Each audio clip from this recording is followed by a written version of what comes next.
Hi students, നമുക്കിന്ന് first ചാപ്റ്ററിന്റെ improvement പ്രിപ്പറേഷന്റെ last section. അപ്പൊ ഇതിനകത്ത് 14ാമത്തെ ക്വസ്റ്റ്യൻ ആണ് നമുക്ക് ഡിസ്കസ് ചെയ്യേണ്ടത്.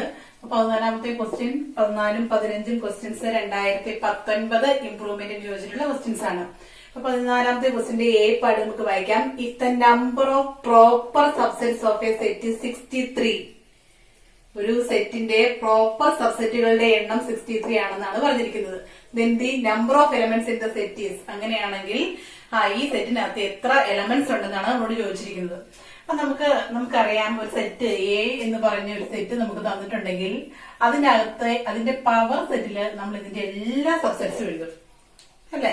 എല്ലാ സബ്സെറ്റ്സും വരുന്നതാണ് നമ്മുടെ പവർ സെറ്റ്. അപ്പൊ അതിനകത്ത് നമുക്ക് എയും വരും. എ അല്ലാതെ ബാക്കി എല്ലാ സബ്സെറ്റ്സും, എ അല്ലാത്ത ഈ പവർ സെറ്റിൽ വരുന്ന ബാക്കി എല്ലാ സബ്സെറ്റ്സും എയുടെ പ്രോപ്പർ സബ്സെറ്റ് ആണ്. എന്താണ് പ്രോപ്പർ സബ്സെറ്റ് എന്ന് പറഞ്ഞാൽ, ഒരു സെറ്റിൽ ഇപ്പൊ എ എന്ന് പറഞ്ഞൊരു സെറ്റ് ഉണ്ടെങ്കിൽ ഇപ്പൊ സെറ്റ് 1, 2, 3 ആണെന്ന് വിചാരിക്കാം. എയിൽ നിന്ന് എയോട് ഈക്വൽ അല്ലാത്ത എല്ലാ സബ്സെറ്റുകളെയും നമുക്ക് ഇതിന്റെ പ്രോപ്പർ സബ്സെറ്റ് എന്ന് പറയാം. എയോട് ഈക്വൽ എന്ന് പറഞ്ഞാൽ എയിലെ എല്ലാ എലമെന്റ്സും വരണം, അല്ലെ? അപ്പൊ എയിലെ ഒരു എലമെന്റ് എങ്കിലും കുറവുള്ള എല്ലാ സബ്സെറ്റ്സിനെയും നമുക്ക് എന്തെന്ന് വിളിക്കാം? എയുടെ പ്രോപ്പർ സബ്സെറ്റ്സ് എന്ന് വിളിക്കാം. അപ്പൊ നമ്മൾ കഴിഞ്ഞ സെക്ഷനുകളിലായിട്ട് നമുക്ക് തന്നിരിക്കുന്ന ഒരു സെറ്റിന്റെ പവർ സെറ്റ് എഴുതുന്നത് എങ്ങനെയാന്ന് കണ്ടായിരുന്നു, അല്ലെ? ഇപ്പൊ ഏറ്റവും ആദ്യമേ നമ്മള് ഒരു എലമെന്റ്സും ഇല്ലാത്ത സബ്സെറ്റ് എഴുതും, പിന്നെ ഒരു എലമെന്റ് ഉള്ള എഴുതും, 2 എലമെന്റുള്ള എഴുതും. അങ്ങനെ ഏറ്റവും അവസാനം നമ്മൾ നിർത്തുന്നത് എപ്പോഴാണ്? എ എഴുതി കഴിയുമ്പോഴാണ് നമ്മൾ ആ സബ്സെറ്റുകൾ എഴുതി നിർത്തുക. അപ്പൊ നമുക്കറിയാം, എയുടെ പ്രോപ്പർ സബ്സെറ്റ് അല്ലാതെ ആ പവർ സെറ്റിനകത്ത് വരുന്ന ഒരേ ഒരു സെറ്റ് ഏതാണ്? എ മാത്രമാണ്.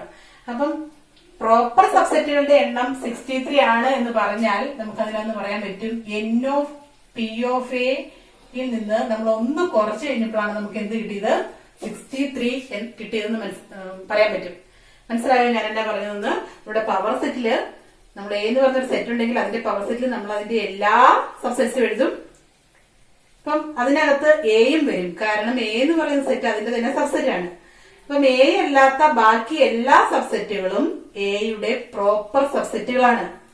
അപ്പം നമുക്ക് പ്രോപ്പർ സബ്സെറ്റുകളുടെ എണ്ണം 63 ആണ് എന്ന് പറഞ്ഞാൽ അതിന്റെ അർത്ഥം എന്താണ്? പവർ സെറ്റിലെ അംഗങ്ങളുടെ എണ്ണത്തിൽ നിന്ന് ഒന്ന് കുറച്ചാൽ നമുക്ക് എന്ത് കിട്ടുന്നതാണ് അതിന്റെ അർത്ഥം? 63 കിട്ടുന്നതാണ്, അല്ലെ?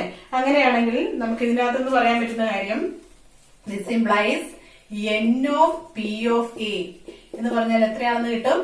63 plus 1 which is equal to 64.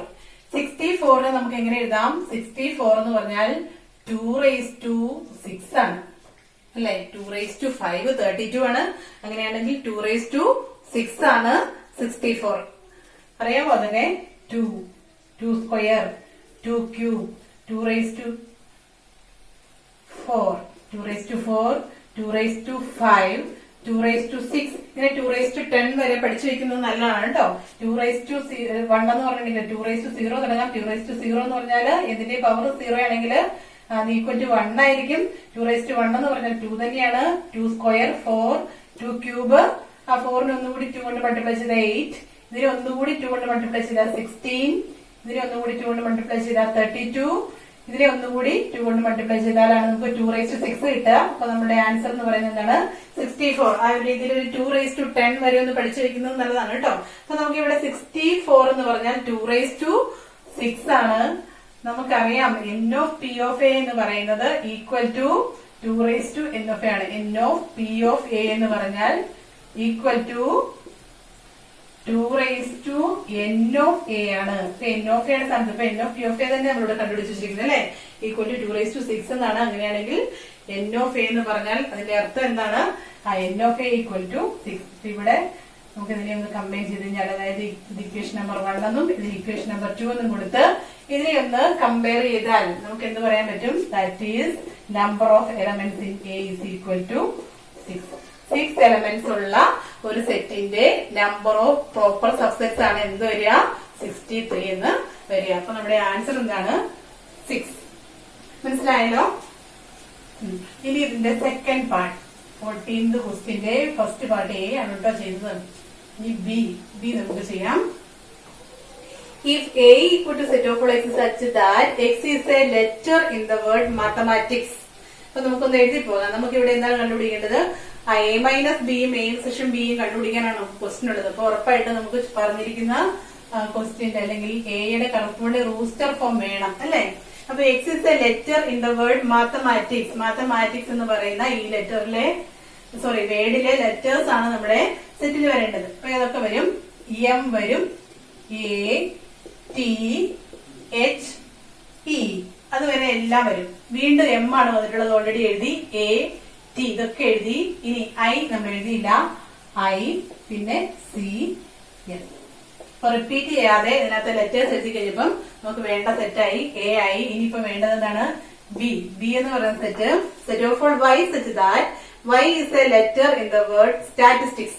Statistics എന്ന് പറയുന്ന ഈ വേർഡിലെ ലെറ്റേഴ്സ്, ഇതിനകത്തെ ലെറ്റേഴ്സ് ഏതൊക്കെ വരും? എസ് വരും, ടി വരും, എ വരും, പിന്നെ ടി വരും. ടി ഓൾറെഡി എഴുതി. ഇനി വീണ്ടും വേണ്ടത് ഐ, പിന്നെ വേണ്ടത് എസും ടിയും ഐയും എഴുതി കഴിഞ്ഞു. പിന്നെ ബാക്കിയുള്ളത് ഏതാണ്? C, S. അപ്പൊ ഇതാണ് ബി എന്ന് പറയുന്ന സെറ്റ്. അപ്പൊ നമുക്ക് തന്നിരിക്കുന്ന രണ്ട് സെറ്റുകളിലെ റൂസ്റ്റർ ഫോം എഴുതി കഴിഞ്ഞു. ഇനി ഇതിനകത്ത് ക്വസ്റ്റ്യൻ ഇതാണ്, find A minus B and A intersection B. A minus B കാണാനായിട്ട് എന്താ ചെയ്യേണ്ടത്? എ മൈനസ് ബി എന്ന് പറഞ്ഞാല് എയിലുള്ളതിൽ നിന്ന് ബിയിലുള്ളത് മാറ്റിയിട്ട് ബാക്കി എയിൽ എന്തുണ്ടോ അതിനെയാണ് നമ്മൾ എ മൈനസ് ബി എന്ന് പറയാം അല്ലെ. അപ്പൊ ഇവിടെ നമുക്ക് എസ് ഉണ്ട്, ടി ഉണ്ട്, എ ഉണ്ട്, പിന്നെ ഉള്ളത് ഐ, സി. ഇവിടെ ഞാൻ എസ് രണ്ടാമത് എഴുതിയായിരുന്നു കേട്ടോ. എസ് രണ്ടാമത് എഴുതാൻ പാടില്ല. ഈ എസ് ഓൾറെഡി നമ്മൾ എഴുതി കഴിഞ്ഞതാണ് കേട്ടോ. ഐ, എസ് ഓൾറെഡി നമ്മൾ എഴുതി കഴിഞ്ഞതാണ്. സോറി. അപ്പം എ മൈനസ് ബിയില് നമുക്ക് ഏതൊക്കെ വരുന്നുണ്ട്? എ മൈനസ് ബിയില് വരുന്നത് ഇവിടെ വരാത്തത് ഏതൊക്കെയാണ് ഇവിടെ നോക്കിക്കേ. M, H, A. ഇതാണ് എന്ത്? A minus B. ഇനി ഇതിന്റെ കൂടെ ഓർമ്മയോടെ എഴുതാൻ പറഞ്ഞിട്ടുണ്ട് എ ഇന്റർസെക്ഷൻ ബി. ഇതിനകത്ത് രണ്ടിനകത്തും വരുന്നതൊക്കെയാണ് ഞാൻ ഇവിടെ ടിക്ക് ചെയ്തിരിക്കുന്നത് അല്ലെ. എസ് ടിക്ക് ചെയ്തിട്ടുണ്ട്, ടി, പിന്നെ വന്നിരിക്കുന്നത് എ, പിന്നെ ഐ, പിന്നെ സി.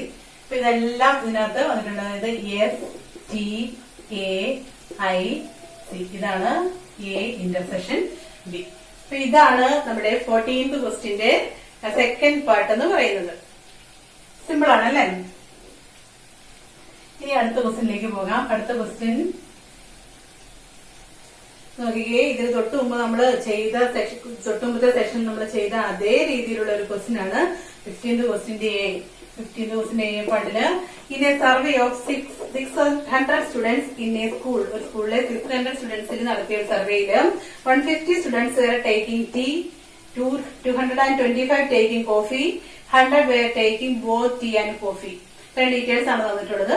നമ്മളോട് പറഞ്ഞിരിക്കുന്നത് find how many students were taking neither tea nor coffee.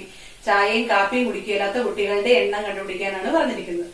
മുമ്പത്തെ ക്വസ്റ്റ്യൻ നമ്മൾ ചെയ്തതുപോലെ തന്നെ നമുക്കിവിടെ സെറ്റുകൾ ഡിഫൈൻ ചെയ്യാം. ഒന്നാമത്തെ യു എന്ന് പറഞ്ഞിട്ടുണ്ടെങ്കിൽ surveyed സ്റ്റുഡൻസിന്റെ set. Surveyed students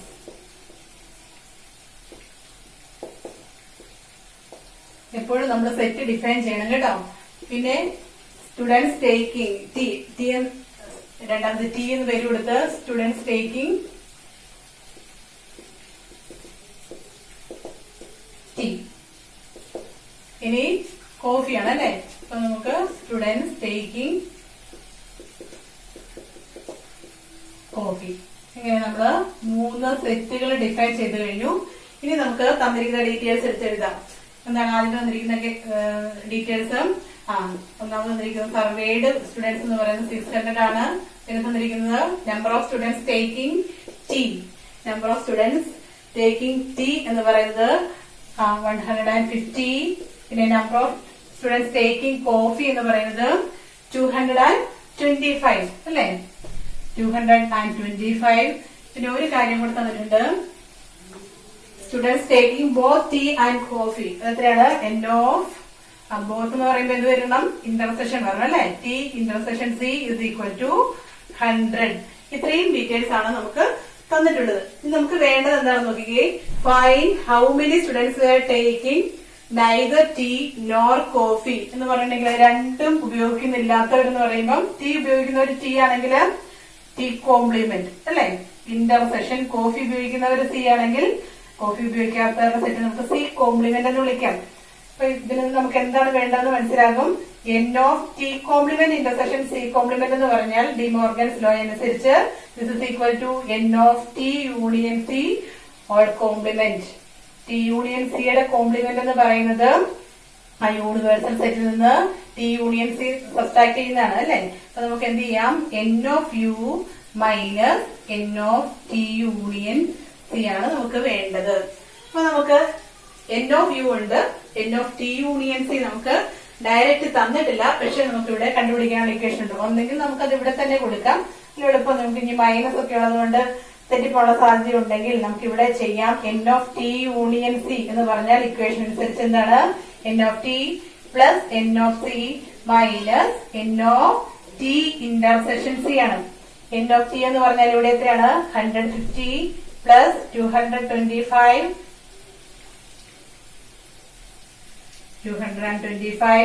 minus 100 which is equal to എത്ര കിട്ടും, 275 കിട്ടും അല്ലെ. ഇവിടെ നിന്ന് 100 പോയി കഴിഞ്ഞാൽ ബാക്കി ഒരു 50 കൂടെ കൂട്ടുമ്പോൾ 275 ആണ് എന്തെന്ന് പറയുന്നത് N of T union C. അപ്പൊ അതിവിടെ നമ്മളൊന്ന് സബ്സ്റ്റിറ്റ്യൂട്ട് ചെയ്താൽ മതിയാകും. This is equal to N of U എന്ന് പറയുന്നത് 600 ആണ്. 600 minus 275 which is equal to 325. അപ്പൊ നമുക്ക് വേണ്ട ആൻസറിൽ നമ്മൾ എത്തിക്കഴിഞ്ഞു. ഇപ്പൊ 15th ക്വസ്റ്റ്യന്റെ എ പാർട്ട് ആയി. ഇനി അതിനൊരു ബി പാർട്ട് കൂടിയുണ്ട്.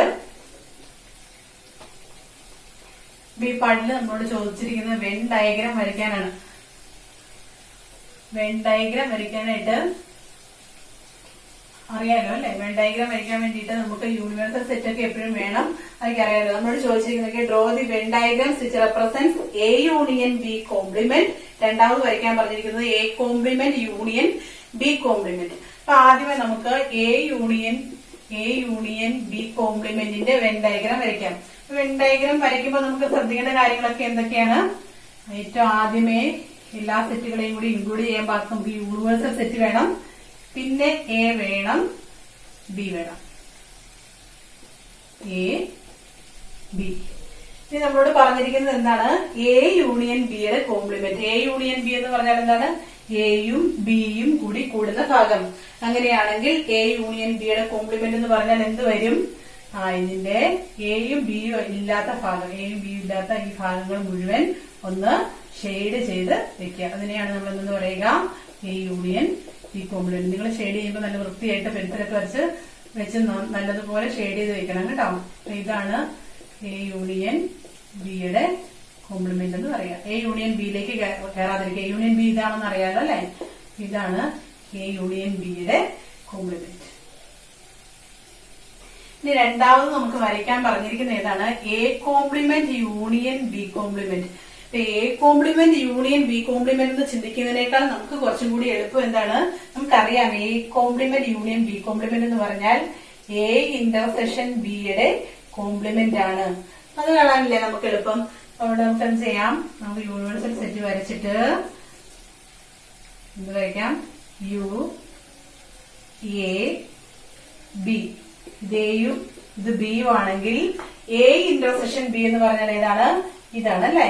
അപ്പൊ എ ഇന്റർസെക്ഷൻ ബി ഇതാണെങ്കിൽ എ ഇന്റർസെക്ഷൻ ബിയുടെ കോംപ്ലിമെന്റ് എന്ന് പറഞ്ഞാൽ എന്തായിരിക്കും, ഈ ഒരു കുഞ്ഞു പോർഷൻ ഒഴികെ ബാക്കിയുള്ള എല്ലാ ഭാഗവും എന്ത് ചെയ്യണം, ഷെയ്ഡ് ചെയ്ത് വെക്കണം. ഈ ഒരു കുഞ്ഞു പോർഷൻ ഒഴികെ ബാക്കിയുള്ള എല്ലാ ഭാഗവും പെൻസിൽ വെച്ച് വൃത്തിയായിട്ട് ഷെയ്ഡ് ചെയ്ത് ചെയ്യുമ്പോൾ നമുക്ക് കിട്ടുന്ന എന്താണോ അതാണ് എ യൂണിയൻ ബിയുടെ കോംപ്ലിമെന്റ്. എനിക്കിതിപ്പോ ഇങ്ങനെ ഈ ബോർഡിൽ ഇത് മുഴുവൻ ഷെയ്ഡ് ചെയ്യാന്ന് പറയുന്നത് എളുപ്പമല്ല.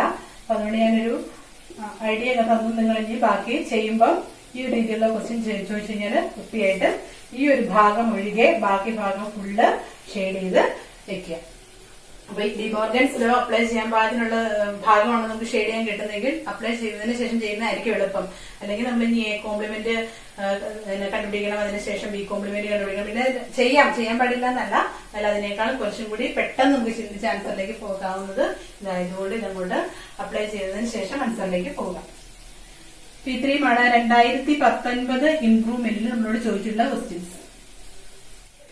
നെക്സ്റ്റ് ക്വസ്റ്റ്യൻ മാർച്ച് 2020 ചോദിച്ചിട്ടുള്ള 2 ക്വസ്റ്റ്യൻസ് ആണ് എഴുതിയിരിക്കുന്നത്. അതിനകത്ത് ഒന്നാമത്തെ ക്വസ്റ്റ്യൻ 16ാമത്തെ ക്വസ്റ്റ്യനില് അതിന് 3 പാർട്സ് ആണുള്ളത്. അതിന്റെ ഒന്നാമത്തെ part, if A equal to set of all X such that X is a natural number, X ഒരു നാച്ചുറൽ നമ്പർ ആണ്, X less than 5 and X greater than 7. ഇങ്ങനെയാണ് എ എങ്കിൽ എൻ ഓഫ് എ ഈസ്, ഇങ്ങനെയാണെങ്കിൽ N of A, അതായത് number of elements in A എന്തായിരിക്കും എന്ന് ചോദിച്ചാൽ option ഉണ്ട്. ഞാൻ ഓപ്ഷൻ എഴുതാത്തതാണ്. അപ്പൊ നമുക്ക് നമ്പർ ഓഫ് എലമെന്റ്സ് കണ്ടുപിടിക്കാനായിട്ട് എന്ത് ചെയ്താൽ മതി? ആദ്യമേ നമുക്ക് എ അതിന്റെ റൂസ്റ്റർ ഫോമിൽ എഴുതണം അല്ലെ. അപ്പൊ എയിൽ എന്തൊക്കെ നമ്പേഴ്സ് ആണ് വരേണ്ടത്? നാച്ചുറൽ നമ്പേഴ്സും ആണ്, 5നേക്കാൾ ചെറുതും 7നേക്കാൾ വലുതും ആയിട്ടുള്ള നാച്ചുറൽ നമ്പേഴ്സ്. അങ്ങനെ നമ്പേഴ്സ് ഉണ്ടോ? നമുക്കറിയാം 1 2 3 4 5 6 7 8 ഇങ്ങനെ പോകുന്നതാണ് നാച്ചുറൽ നമ്പേഴ്സ് അല്ലെ. അപ്പൊ ഇതിനകത്ത് 5നേക്കാൾ ചെറുതായിരിക്കണം. എക്സ് ലെസ് ദാൻ 5 എന്ന് പറഞ്ഞാൽ എന്താ? ലെസ് ദാനും ഗ്രേറ്റ് ദാനും അറിയാലോ അല്ലെ. എക്സ് ലെസ് ദാൻ 5, 5ന്റെ ലെഫ്റ്റിലായിരിക്കണം, 5ന്റെ ഇപ്പറായിരിക്കണം, 5നേക്കാൾ ചെറുതായിരിക്കണം. പിന്നെ പറഞ്ഞിരിക്കുന്നത് എക്സ് ഗ്രേറ്റർ ദാൻ 7 ആയിരിക്കണം. ഇങ്ങനെ ഒരു നമ്പർ നമുക്ക് കണ്ടുപിടിക്കാൻ പറ്റുമോ? 5ന്റെ ഇപ്പുറത്തോട്ടായിരിക്കണം, അതുപോലെ 7ന്റെ അപ്പുറത്തോട്ടും ആയിരിക്കണം. അങ്ങനെ ഒരു നാച്ചുറൽ നമ്പർ എക്സിസ്റ്റ് ചെയ്യുന്നുണ്ടോ? അങ്ങനെ ഒരു നാച്ചുറൽ നമ്പർ നമുക്ക് ഉറപ്പായിട്ടും കണ്ടുപിടിക്കാനായിട്ട് പറ്റത്തില്ല. അതുകൊണ്ട് നമുക്ക് പറയാൻ പറ്റും എ ഇസ് ഈക്വൽ ടു, ഇതിനകത്ത് നമ്പേഴ്സിന് ഒന്നും എഴുതാനില്ല, അതുകൊണ്ട് എ എം ടി സെറ്റ് ആണ്. എം ടി സെറ്റിലെ അംഗങ്ങളുടെ എണ്ണം, അല്ലെങ്കിൽ ഈ എയിൽ എത്ര അംഗങ്ങളുണ്ടെന്ന് ചോദിച്ചിട്ടുണ്ടെങ്കിൽ അതിന്റെ അംഗങ്ങളുടെ എണ്ണം 0 ആണ്. നമുക്ക് ഓപ്ഷന്റെ ആവശ്യമില്ല അല്ലെ, അതുകൊണ്ട് ഞാൻ ഓപ്ഷൻ എഴുതിയിട്ടില്ല. ഫസ്റ്റ് ക്വസ്റ്റിന്റെ ആൻസർ ആയി. Second part, the set builder form of open interval 6 12. നമ്മൾ ഇതിന് തൊട്ട് മുമ്പത്തെ സെക്ഷനിൽ ഡിസ്കസ് ചെയ്തതാണ്. 6 12 എന്ന് പറഞ്ഞ ഓപ്പൺ ഇന്റർവെലിന്റെ set builder form. Set builder ഫോമിൽ എഴുതുന്നത് എങ്ങനെയാണ്? സെറ്റ് ഓഫ് ഓൾ, ആ സെറ്റിന്റെ ബ്രാക്കറ്റ് ഇടുക, set of all X such that എന്തെഴുതണം? ഇങ്ങനെ തന്നിട്ടുണ്ടെങ്കിൽ ഉറപ്പായിട്ടും എക്സ് ബിലോങ്സ് ടു ആർ ആണ്, അത് എഴുതാൻ വിട്ടുപോകരുത്. X belongs to R and അതിന്റെ കൂടെ പിന്നെ എഴുതേണ്ട കാര്യം എന്താണ്? X belongs to R comma, പിന്നെ ഈ എക്സ് ഏതിനും ഇടയിലാണ് കിടക്കുന്നത് എഴുതണം അല്ലെ. അപ്പൊ 6നും 12നും ഇടയിലാണ്. അപ്പൊ നമുക്ക് ഇങ്ങനെ എഴുതാം, 6 less than X less than 12 എന്ന് എഴുതാം. ഇനി നോക്കിയേ, ഇവിടെ ഓപ്പൺ ഇന്റർവെൽ ആണ് അല്ലെ. അപ്പൊ 6ഉം 12ഉം നമുക്ക് ആവശ്യമില്ല, 6ഉം 12ഉം ഉൾപ്പെടാതെയാണ്. അപ്പൊ ഇവിടെ നമുക്ക് എന്ത് വേണ്ട? ഈക്വൽ ടു വേണ്ട. അപ്പൊ 6 less than X less than 12 എന്ന് എഴുതിയാൽ നമ്മുടെ സെറ്റ് ബിൽഡർ ഫോം കംപ്ലീറ്റ് ആയി. ഇനി അതേ സമയത്തിൽ ഏതെങ്കിലും ഒരെണ്ണം ഇങ്ങനെയായിരുന്നെങ്കിലോ, closed interval, closed open interval ആയിരുന്നെങ്കിൽ എന്ത് ചെയ്യണമായിരുന്നു? ക്ലോസ്ഡ് ഉള്ളത് എവിടെയാണോ അവിടെ നമ്മൾ ഈക്വൽ ടു കൊടുക്കണം. ഇങ്ങനെയായിരുന്നെങ്കിൽ നമ്മൾ 6 less than or equal to X less than 12 എന്ന് എഴുതണമായിരുന്നു. ആ ഒരു കാര്യം ഒന്ന് ശ്രദ്ധിച്ചാൽ മാത്രം മതി. ഇതേപോലത്തെ 4 ഇന്റർവെൽസ് വേണമെങ്കിൽ ചോദിക്കാം കേട്ടോ. അപ്പൊ സെക്കൻഡ് ക്വസ്റ്റിന്റെയും ആൻസർ ആയി. ഇനി തേർഡ് പാർട്ട്, സിമ്പിൾ ക്വസ്റ്റ്യൻസ് ആണ് 2020 ചോദിച്ചിരിക്കുന്നത്. If A and B are 2 sets, എയും ബിയും 2 സെറ്റുകളാണ്, ഞാൻ തമ്മിലുള്ള റിലേഷൻ ആണ് പറഞ്ഞിരിക്കുന്നത്. A subset of B. ഇങ്ങനെ ഒരു ക്വസ്റ്റ്യൻ വന്നു കഴിഞ്ഞാൽ വേഗം വരച്ചു നോക്കുക, അതാണ് ഏറ്റവും എളുപ്പം കേട്ടോ. എ സബ്സെറ്റ് ഓഫ് ബി എന്ന് പറഞ്ഞാൽ എ എവിടെയാണ് കിടക്കുന്നത്? എ ബിയുടെ അകത്താണ് കിടക്കുന്നത്. അങ്ങനെയാണെങ്കിൽ നമ്മളോട് ചോദിച്ചിരിക്കുന്നത് എ യൂണിയൻ ബി എന്നാണ്. എയിലും ബിയിലും ഉള്ളത് എല്ലാവരും ഒരുമിച്ച് എത്തിക്കഴിഞ്ഞാൽ നമുക്ക് ഏത് സെറ്റാണ് കിട്ടുക? എയിലും ബിയിലും ഉള്ളത് എല്ലാവരും ഒരുമിച്ച് എത്തിക്കുമ്പോൾ നമുക്ക് ഈ വലിയ സെറ്റ് കിട്ടും അല്ലെ. അപ്പൊ ഇതിനു മുമ്പ് ഞാൻ ഇന്റർസെക്ഷൻ പറഞ്ഞപ്പോ പറഞ്ഞായിരുന്നു 2 സെറ്റ്, ഒരു സെറ്റും അതിന്റെ സബ്സെറ്റ് എന്ന് കഴിഞ്ഞാൽ ഇന്റർസെക്ഷൻ എന്ന് പറയുന്നത് സബ്സെറ്റും യൂണിയൻ എന്ന് പറയുന്നത് ആ വലിയ സെറ്റും ആയിരിക്കും. അപ്പൊ ഇവിടെ നമുക്ക് എ യൂണിയൻ ബി എന്തായിരിക്കും? എ യൂണിയൻ ബി എന്ന് പറയുന്നത് ബി തന്നെയായിരിക്കും. 1 മാർക്സിന്റെ 3 ക്വസ്റ്റ്യൻസ് ആണുള്ളത്. സിമ്പിൾ ക്വസ്റ്റ്യൻസ് ആണെന്ന് ആലോചിച്ച് എഴുതുന്നത് മാത്രമേ ഉള്ളൂ. അപ്പൊ ഇതാണ് 2020 ചോദിച്ച ഒരു ക്വസ്റ്റ്യൻ. ഇനി രണ്ടാമത് ചോദിച്ച ക്വസ്റ്റ്യൻ 17ാമത്തെ ക്വസ്റ്റ്യൻ നോക്കുകയും നമ്മൾ ഇതിന് തൊട്ട് മുമ്പത്തെ സെക്ഷനിൽ ചെയ്ത അതേ ക്വസ്റ്റ്യൻ തന്നെയാണ്. In a survey of 600 students in a school. Same question ആണ്, ഞാൻ ഇത് വായിക്കുന്ന കൂടിയില്ല. ഇതിന് തൊട്ട് മുമ്പ് നമ്മൾ ചെയ്ത അതേ ക്വസ്റ്റ്യൻ തന്നെയാണ്. അപ്പൊ ഇത് നമുക്ക് ഇവിടെ ഡിസ്കസ് ചെയ്യേണ്ട കാര്യമില്ല.